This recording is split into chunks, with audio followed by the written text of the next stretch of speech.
जय हिंद दोस्तों। आज हम पढ़ने वाले हैं भारत देश की प्रमुख नदियां। तो आप पहले से एक बार मैप को देख लीजिए। मैप देखने के बाद कॉपी कलम लेकर के तैयार हो जाइए हमारे साथ। आज आपके जितने भी डाउट होंगे नदियों से वो सब समाप्त हो जाएंगे। ये क्लास 7-8 से लेकर के कंपटीशन एग्जाम तक आने वाले पेपरों में भी इसका काम आएगा। तो आप लोग एक बार इस मैप को देखिए कि ये मैप किधर से किधर और कहाँ से कहाँ और कौन कौन सी नदियाँ कहाँ कहाँ तक बनी हुई है। तो आप देख चुके होंगे। तो छोटी छोटी बातें कर लेते हैं कि नदियों का नाम नदियाँ कैसे पड़ा। देखिए, नदी का नाम जो पड़ा नाद से, और नाद शब्द का अर्थ होता है आवाज होना। आवाज होने का अर्थ होता है कि जब नदियाँ गिरती हैं, पहाड़ों से नदियाँ गिरती हैं, या फिर जब नदियों से पानी गिराया जाता है जहाँ पर बांध होता है, वहाँ पे बहुत जोर से आवाज होती है, कलकल की कलकल की। उसी कलकल की आवाज को कहा जाता था नाद, और नाद में शब्द मिलते मिलते बन गया नदियाँ। तो ये आपको जानकारी होना बहुत जरूरी था। अगर कोई आपसे पूछ ले कि नदियाँ कहते किसे हैं या फिर नदियों का नाम कैसे पड़ा, तो वो इस प्रकार से बना क्योंकि उसको आवाज के नाम पे दिया गया, तो नदियाँ पड़ा। फिर एक छोटा सा सवाल है, जनरल नॉलेज का है, क्योंकि गांव के लोग पूछ लेते हैं कि ऐसी कौन सी नदी है जो ना कि लेडीज होते हुए जेंट्स। और ये सवाल ऐसे तुक्का मारने वाले लोग पूछते हैं, तो वो ये नदी है ब्रह्मपुत्र। क्योंकि ब्रह्मपुत्र एक ऐसी नदी है जिसको पुरुष के नाम से जाना जाता है। आप अगर देखेंगे महिला के नाम पे तो गोदावरी, कृष्णा, कावेरी, ताप्ती, नर्मदा, साबरमती, लूनी, माही, यमुना, गंगा, ये जितनी नदियां हैं सब सब कहने का मतलब है लेडीज नाम है, महिला नाम से है। पुरुष नाम से अगर कोई नदी है तो ब्रह्मपुत्र है। अब दूसरा सवाल ये है कि कौन सी नदी सबसे बड़ी है और कौन सी नदी सबसे लंबी है। तो सबसे बड़ी जो नदी है वो ब्रह्मपुत्र है, और सबसे लंबी जो नदी है वो है गंगा। दूसरी बात, बड़ी और लंबी में अंतर है। जैसे कि कुतुब मीनार सबसे लंबा है, लाल किला सबसे बड़ा है। तो आप इस बात को समझ चुके होंगे। अब दूसरी बात समझते हैं कि इसकी लंबाई तो 2900 किलोमीटर है, और सिंधु नदी की भी लंबाई लगभग 2900 किलोमीटर है। लेकिन ये भारत देश में 2900 किलोमीटर पूरा नहीं होता है। ये निकलती है चीन से, और चीन से निकलते हुए भारत देश से होते हुए बंगाल खाड़ी में गिरती है। तो इसलिए भारत में इसकी जो लंबाई वो मायने रखती है। और गंगा की जो लंबाई है वो है 2525 किलोमीटर। एक सवाल और जुड़ता है कि गंगा नदी की जो सबसे बड़ी सहायक नदी हो कौन सी है, तो वो सहायक नदी है यमुना। यमुना गंगा की सहायक नदी है, जो कि 1376 किलोमीटर इसकी दूरी पड़ती है। इतनी दूर से आती है, यह है गंगा, यहीं से निकलती है। अब दूसरी बात समझ लेते हैं, गंगा की कितनी सहायक नदियां हैं। तो गंगा की सहायक नदियां चंबल, केन, बेतवा, सोन, ये सब गंगा की सहायक नदियां हैं। एक सिंध नदी भी है जो गंगा की सहायक नदी के नाम पर जानी जाती है। तो इतनी तो मोटी मोटी बात जान ले। एक बात और जान लेते हैं, गोदावरी। जैसे भारत देश के उत्तर प्रदेश उत्तर क्षेत्र में जो सबसे लंबी नदी मानी जाती है गंगा को माना जाता है, उसी तरीके से दक्षिण क्षेत्र में सबसे लंबी नदी गोदावरी को माना जाता है, क्योंकि गोदावरी की जो लंबाई है 1465 किलोमीटर की है। उसके बाद समझ लेते हैं, दूसरे नंबर पे आते हैं कृष्णा नदी जो 1400 किलोमीटर पे है। अब जिस तरीके से ये दक्षिण की हो गई, इसी तरीके से अगर मध्य की नदियां देखा जाए, बीच की नदियां देखा जाए, वहां पे दो नदी है, एक नर्मदा है, एक ताप्ती है। तो जो नर्मदा की लंबाई है वो 1312 किलोमीटर है, और ताप्ती की 724 किलोमीटर है। वैसे तो हम जितनी नदियां पढ़ेंगे, अभी तो ये बेसिक बता रहे हैं जो जनरल नॉलेज से सवाल लोग पूछते रहते हैं गांव में, कहते हैं कि भैया बता ना बाबू, ये कैसे हो, वो कैसे हो। तो ये सारे सवाल फंसने वाले थे, इसलिए मैंने आपको पहले ही बता दिया। अब हम विस्तारपूर्व से पढ़ेंगे नदियों के बारे में, क्योंकि ये छोटी छोटी जानकारी होना बहुत जरूरी है। एक बच्चा मुझसे कह रहा था कि सर मैप बनाना कैसे सीखे, भारत देश का नक्शा नहीं बन पाता है।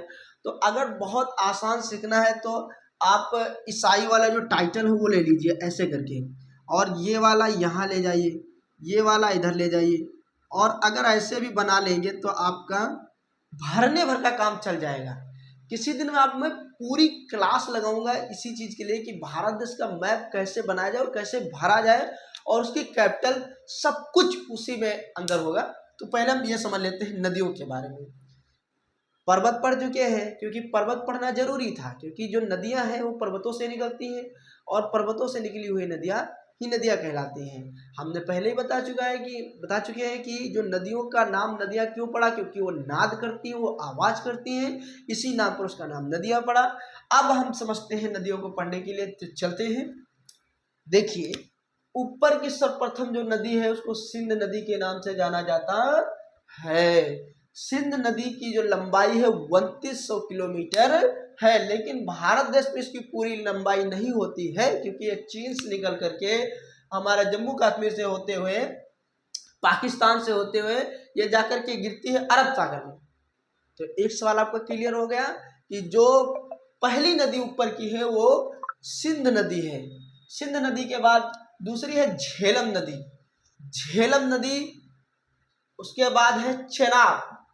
ऊपर की नदियां हैं सिंध, झेलम, चेनाब और रावी नदी। ये तीन नदियां जम्मू कश्मीर से निकलते हुए पाकिस्तान में जाती हैं।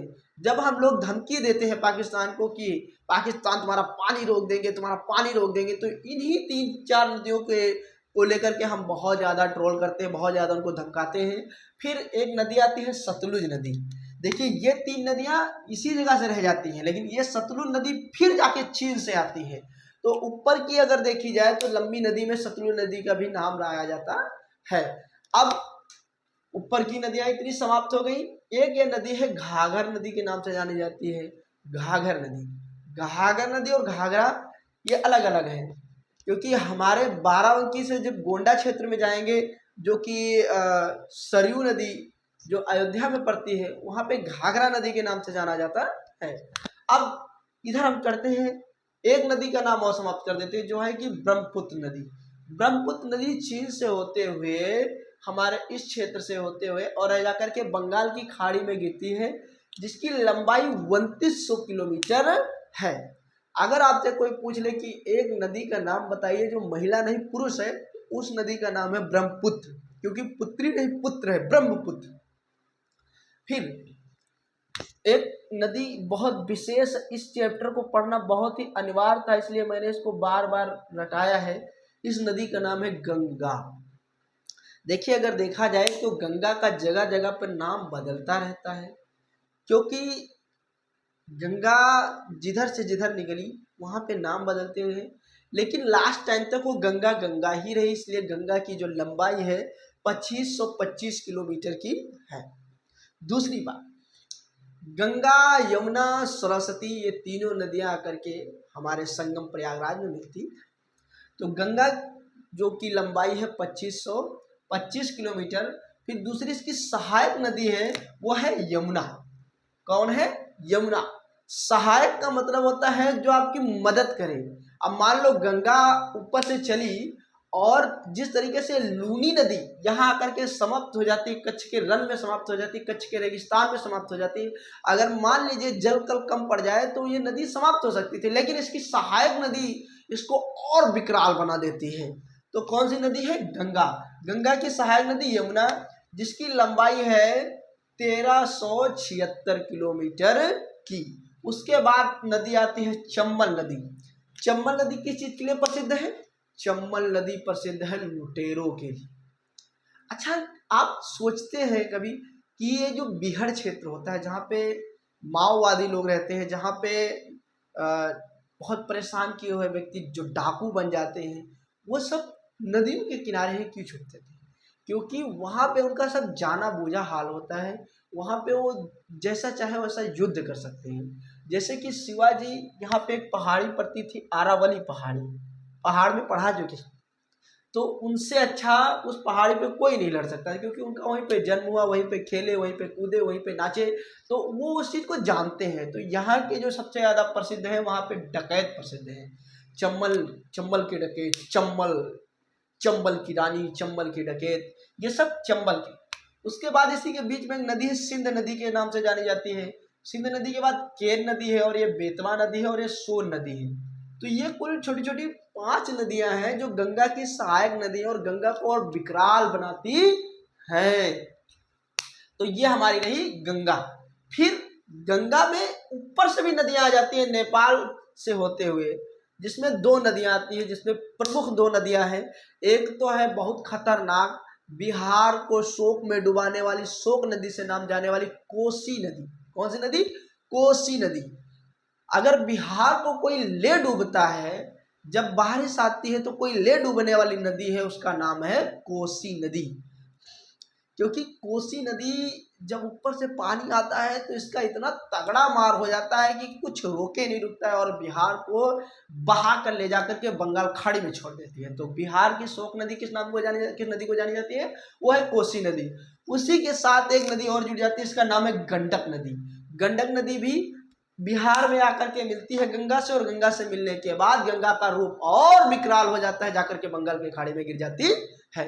अब ऊपर की नदियां पढ़ चुके हैं, इतनी नदियां हो चुकी हैं। अब हमारा आधा मैप समझ में आ चुका है, आधा समझना है।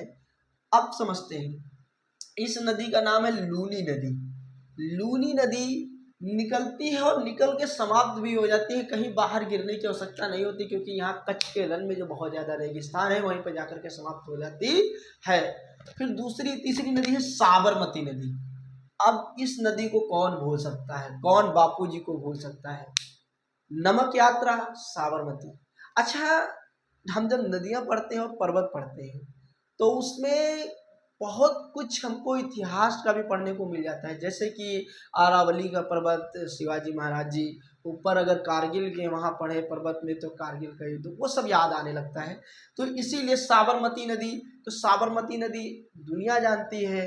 भारत में तो सबको पता होना चाहिए कि जो दांडी यात्रा निकाली गई, नमक तोड़ो कानून बनाया, वो इसी नदी पर महात्मा गांधी जी ने धरना रखा और प्रदर्शन किया। फिर एक नदी आती है माही नदी। माही नदी के बाद आई नर्मदा नदी। देखिए, ये पौराणिक नदी भी है, इसका जो सबसे ज़्यादा विचार मंथन किया गया है, पुराणों में भी किया गया है कि नर्मदा नदी के बारे में पौराणिक कथा क्या है। पौराणिक कथा है कि राजा दशरथ ने इसकी धार मोड़ दी थी, इसीलिए। और एक बात है कि ये शादी करना चाहती थी, जब शादी नहीं किए तो ये उल्टा बोल गई, इसीलिए माना जाता है कि ये पीछे को चलती है, ये इधर से निकलती है, इसको गिरना चाहिए था बंगाल के खाड़ी में, लेकिन बंगाल की खाड़ी में ना गिर करके अरब सागर में जाकर के गिरती है। तो साबरमती नदी अरब सागर में। फिर इसकी जो लंबाई है 1312 किलोमीटर की है। फिर आ गई ताप्ती नदी। ताप्ती नदी भी, ताप्ती नदी और नर्मदा नदी लगभग में ऊपर नीचे करके चलती हैं और ये भी जाकर के अरब सागर में गिरती है, लेकिन इसकी जो लंबाई है 724 किलोमीटर की है। ये रह गई इधर की नदियाँ। अब जो नदियाँ हैं हमको पढ़ना है इस तरफ की नदियाँ। तो एक यहाँ पे नदी है जो बंगाल के खाड़ी में गिरती है, जिसका नाम है दामोदर नदी, और ये है महानदी। महानदी 900 किलोमीटर है, जो कि यहाँ से निकलते हुए बंगाल खाड़ी में गिरती है। आपको अगर समझने में दिक्कत आ रही हो तो इससे पढ़ने के पहले हमारी क्लास भारत का मैप पढ़ा हुआ है, भारत का नक्शा पढ़ा हुआ है, उसको पढ़ लीजिए। क्योंकि जब आपको राज्यों के नाम पता होते हैं, राज्यों की राजधानी पता होती है, तो आपको पढ़ने में आसानी होती है। फिर हम आपको पहले भी बता चुके थे, फिर बता रहे हैं कि दक्षिण की सबसे लंबी नदी है गोदावरी नदी, जिसकी लंबाई है 1465 किलोमीटर। उसके बाद कृष्णा नदी जो 1400 किलोमीटर, मात्र 65 किलोमीटर की वजह से ये नदी बड़ी हो जाती है और 65 किलोमीटर कम की वजह से कृष्णा नदी थोड़ी सी छोटी मानी जाती है। अब आ गई कावेरी नदी। कावेरी नदी ये नीचे के क्षेत्र में तमिलनाडु में है, जो कि 800 किलोमीटर की लंबाई है। फिर बोगाई नदी जो कि तमिलनाडु के नीचे क्षेत्र में आती है। तो अगर कोई पूछे कि दक्षिण की सबसे निचली वाली नदी कौन है, सबसे आखिरी नदी कौन है, तो बोगाई नदी है। अब इधर हम पढ़ लेते हैं तुंगभद्रा नदी, जो कि केरल के ऊपर और केरल के छोटे नक्शे जैसे शुरुआत होता है वहीं से शुरुआत है। और पेरियार नदी जो केरल में मध्य में पड़ती है, और ये केरल की सबसे अच्छी नदी है, जहाँ पे सबसे ज़्यादा निवेश होता है, यहाँ पे सबसे ज़्यादा व्यापार होता है। तो ये रहा हमारे भारत देश के नदियों का नक्शा, जिसमें नदियाँ हमारी 2 तरफ गिरती हैं, एक तो बंगाल खाड़ी में, दूसरी अरब सागर में। तो इतना हम समझ लेते हैं। अब हम समझ लेते हैं कि अरब सागर में कौन कौन सी नदियाँ गिरती हैं। तो अरब सागर में इधर से अगर कोई नदियाँ गिरती हैं तो साबरमती, लूनी, माही, नर्मदा, ताप्ती, सोन, पेरियार, तुंगभद्रा, ये कुछ प्रमुख नदियां हैं जो कि यहाँ पे गिरती हैं। अगर पाकिस्तान के क्षेत्र से लिया जाए तो पाकिस्तान से होते हुए सिंध, झेलम, चेनाब, रवि और सतलुज, ये नदियां पाकिस्तान से होते हुए गिरती हैं। एक नदी हमारी चीन से निकल के ब्रह्मपुत्र जो बंगाल खाड़ी में गिरती है, जो कि दो बड़े देशों से होकर के बंगाल के खाड़ी में आती है। तो ये हमारा रहा भारत देश का नक्शा। पढ़ने का उद्देश्य यही है कि आप किसी से बात कर सके कि हाँ हमें भी कुछ बहुत आता है।